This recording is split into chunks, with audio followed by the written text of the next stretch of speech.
Magandang araw at magandang buhay. Mission natin ngayon na alamin at suriin ang iba't ibang isyong panlipunan. Kami ay mula sa BSE VE 24, mula sa grupong ikatlo, na may misyon na iugnay ang isyu at pangangailangan ng lipunan sa mga hakbangin ng mga mag-aaral ng ikasyam na baitang. Inilinang namin sa mga mag-aaral ang mga katanungan na katulad ng kung ano-ano ang mga isyong ito, paano ba tayo naapektuhan at bakit mahalaga ang kolektibong pagtugon. Nilalayon namin na ilapit ang isyong panlipunan sa diwa ng pakikipagkapwa, ang pagiging kritikal sa bawat issue at higit pang malinang ang sama-samang pagtugon. Upang mahubog na mga mag-aaral sa ikasyam na baitang ang pagiging kritikal at mapanagutan sa pagiging isang kabataan, is na sa isip ng guro ang contextual na content mula sa teksto, videos, supplemental worksheet at equitable engagement mula sa online and offline activity sheet at ila pang diskusyon. Nahati sa tatlong mahalagang parte ang aralin to, katulad ng pangunang misyon na pahayag, pangalawang misyon na patunay at pangatlong misyon na pagtugon. Kasama na ang gawain, pagninilay at paglalagom. Explicit na content na ito ay ang developmental activities simula sa pag-aalam ng problema hanggang sa pagtugon. Nananatili na collaborative at inquiry-based learning dahil sa ilang group discussion at continuous inquiry sa bawat gawain. Ayan.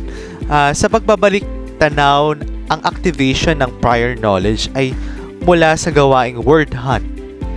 Sa pagganyak naman ay ang short educational clip na may interactive reflection.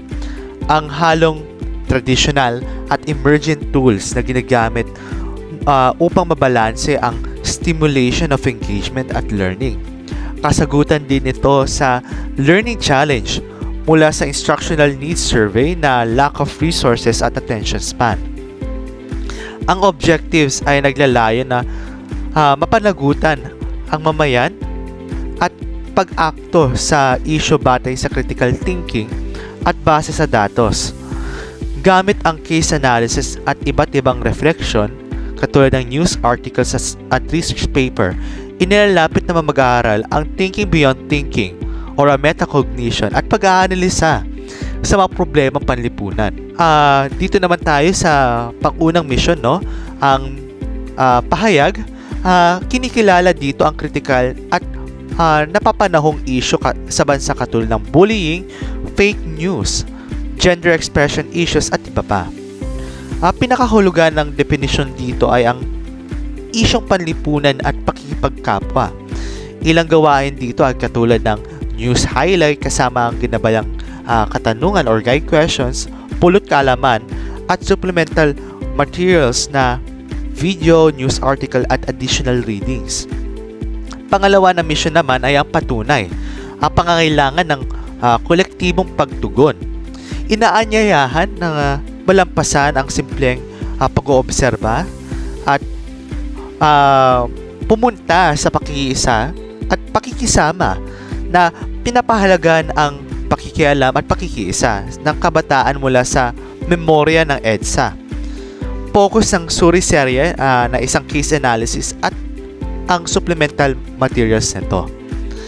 Pangatlo ay ang pagtugon. Kinakailangan ng konsensya ng action. Ito ang paghubog ng mapanagutang mamayan, ang gawain na nakatuon sa commitment-driven activities mula sa boses ng kabataan, maliit na akbang, at pagpapalalim ng pagpapahalaga sa kapwa gamit at ang refleksyon sa slogan. At dyan ay pupunta na tayo sa synthesis ng mula sa pangunang misyon at ang pangatlong misyon. Ang mga misyon ay nagpapakita ng progresibong daloy mula sa pagkilala sa issue tungo sa pakikilahok sa kolektibong tugon hanggang sa pagkilos na may konsensya, kaya ito ay human-centered design dahil sa system thinking mula sa pag-aalam ng iba't ibang pinagmulan ng issue hanggang sa iba't ibang repository at iterative design na base sa mga komento at reflection ng suri serya at news highlight. Pagpapalalim ng diskurso sa pagsasakonteksto ng problema sa iba't ibang level, paaralan, komunidad at online platforms. Ito ay collaborative o pangkatang gawain na may offline worksheet at pagpapakita ng Padlet.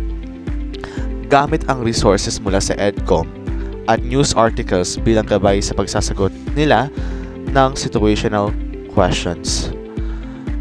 Gamit pa rin ang magkaibang Padlet, magkakaroon ng guided Padlet discussion at commenting mula sa naunang suri serye. Mula ito sa susuriin ang naunang discussions. Ang mga katanungan ay personal tunguhin komunidad na may level. Holistic ang integrasyon ng TPAC framework sa content, hinilaw mula sa iba't ibang context ng problema, pansarili, paparalan, online platforms, at komunidad. Higit sa lahat, may critical discussion sa karapatang pantao, pedagogical, reflective sa mga guided questions, collaborative sa pangkata na gawain, katulad ng usap tayo, circle, at technological appropriation ng online at offline engagement na akma sa objectives. Ito ay balanse at highly functional sa learning process. May mga synthesis activity, 10 items interactive activity, collaborative reflection, class portfolio. Sinusuri dito ang critical na kaalaman sa mga aktibidad, kolektibong pagkokomento sa mga karanasan at pagpapresenta ng mga nagustuhang gawain sa TIM.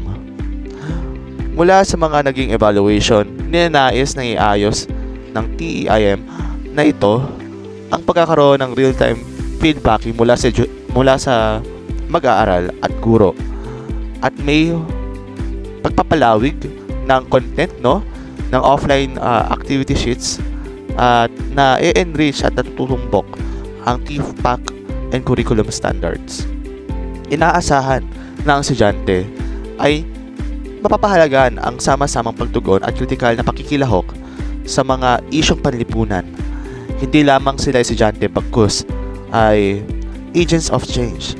Layon namin maipahayag, mapatunayan at makatugon sa mga isyu ng may mapanagutan.